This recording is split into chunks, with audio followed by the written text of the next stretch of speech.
Dara Khosrowshahi. We are not your drug mule. You think when we drive around, we make these sounds? No.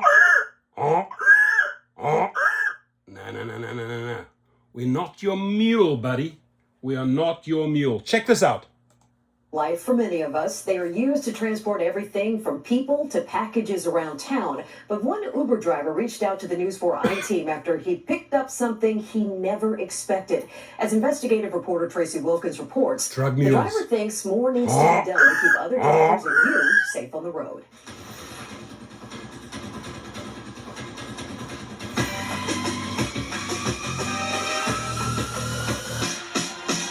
Need a ride to the airport, dinner delivered, or groceries dropped off? Rideshare companies have made it effortless to move pretty much anything around Anything. town. I basically have 3 jobs, my third being Uber, and just trying to save up money. Adam drives for Uber a few times a week, and he's seen a lot in his travels, but never like what he says he picked up one night in late December from an apartment complex off Suitland Parkway in Southeast DC. I feel you, The buddy. gentleman went to my back door and placed a loosely tied bag in the back of my car. It was flying around in my back seat, so I pick it up and I called the gentleman and I said, "Are you sure there's something in here? Because the bag's just flying around in my car." And he said, "Yeah, it's in there." The Uber Connect courier service started up early in the pandemic, meant to make it easier to deliver items like care packages or gifts to other people. But there's also a bunch of items listed on their website you can't send, including Right. alcohol, weapons, and drugs, whether Right. prescription or recreational. I could see through the bag that what looked like to be drugs. It looked like loosely packed pills. Adam says those pills he picked up turned out to be oxycodone. Pills, give me the leaving him chills. wondering what to do. Unfortunately, I was the drug mule in Drug that mule. situation. While it's difficult to know how often drugs are being transported through rideshares, there's plenty of chatter about it online. And the I-Team found reports of cases around the country, from Chicago to Tampa. A mom says her daughter in Arizona died after a fentanyl overdose delivered via Uber Connect. I spoke to the mother. In a million years would I think that they were I spoke to her mother. a lethal dose of fentanyl, but that's what happened. Investigators say sometimes the drivers are not innocent bystanders. In Virginia, police recently arrested and charged 2 men they say used rideshare services to sell cocaine. We allege that the person wasn't just an unknowing delivery person, that they were actually actively involved. While packages delivered by the U.S. Postal Service and other companies are randomly inspected, Uber Connect does not. My first action was to throw them out and then call Uber to let them know what was happening. To eat But the Adam pills. says that made an already stressful situation even worse. Uber took too long to answer. They didn't know who I should speak to. They kept bouncing me around to different individuals. And while I was on hold with Uber, the guy called me 4 times. And he says he got mixed messages from the company. One text apologizing for his experience, saying he wouldn't be paired with the customer again. Right. Another saying the customer had reported his items stolen and that Adam needed to return it.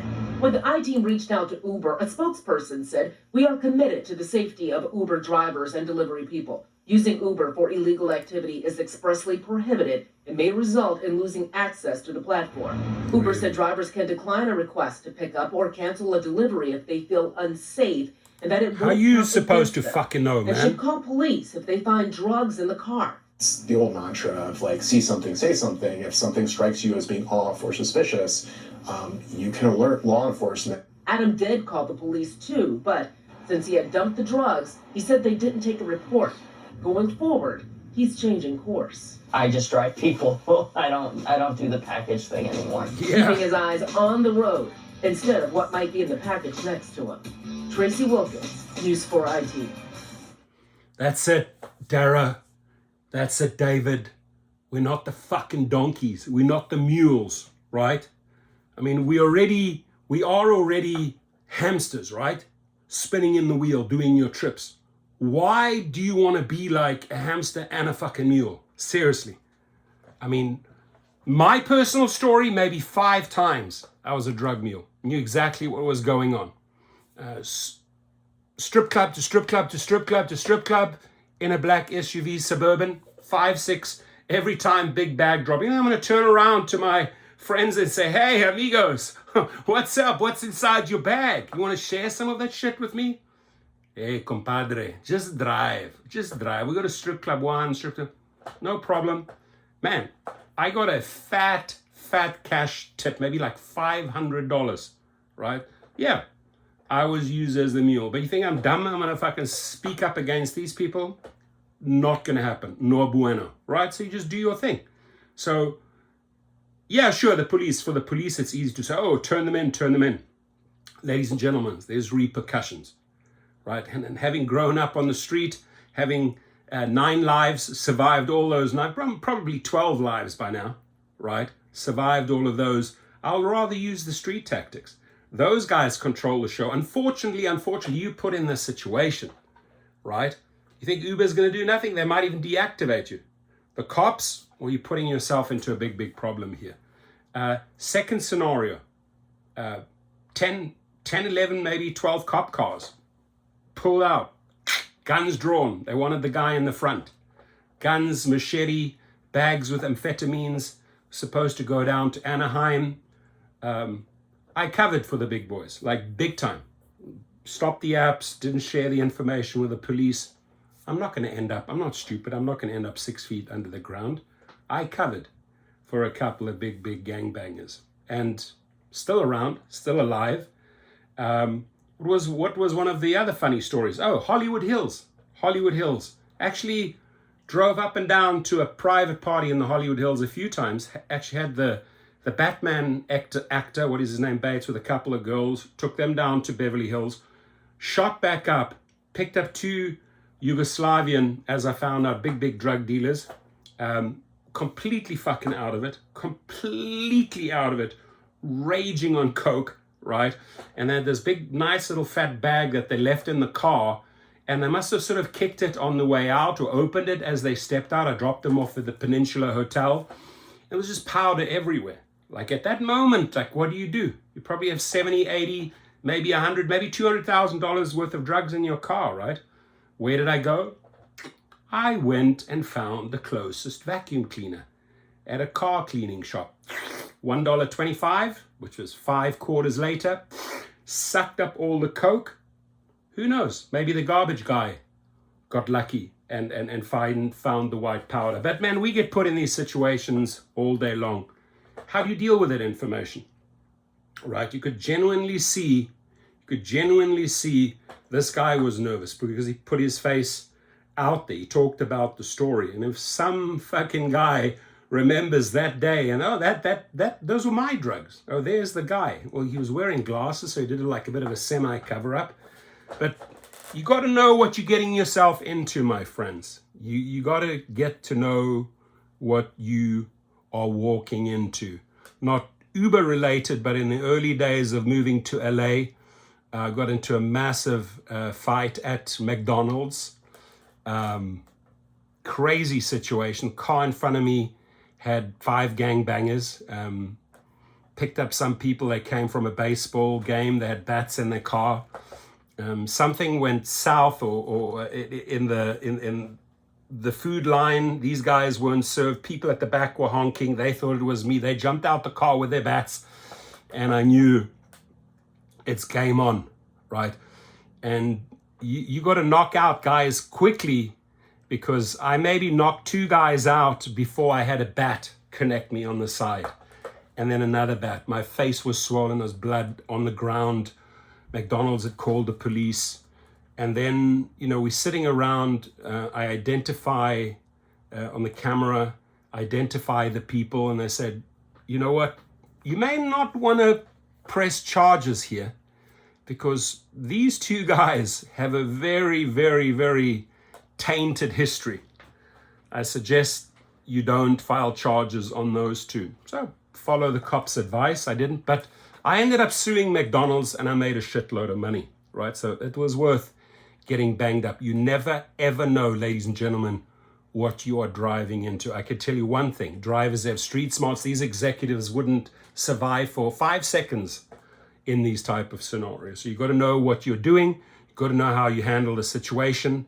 I truly believe in my best friends. I have 2 of them. You know, and from that day onwards, in the beginning, I would be armed to a T in South Africa. And when I came to America, I said, oh, this is like Disneyland. I don't need a gun. And I sort of regretted not getting a gun right away, right? Especially when it came to that first incident after 6 months living here at the McDonald's place. But after that, I was always armed, still am to this very day. Your choice, right? We're going out there. You heard this guy. We're doing dangerous jobs. One thing you do, the people you do not want to fuck around with are the people with a cartel, right? Let me take the high road there. Don't turn them in.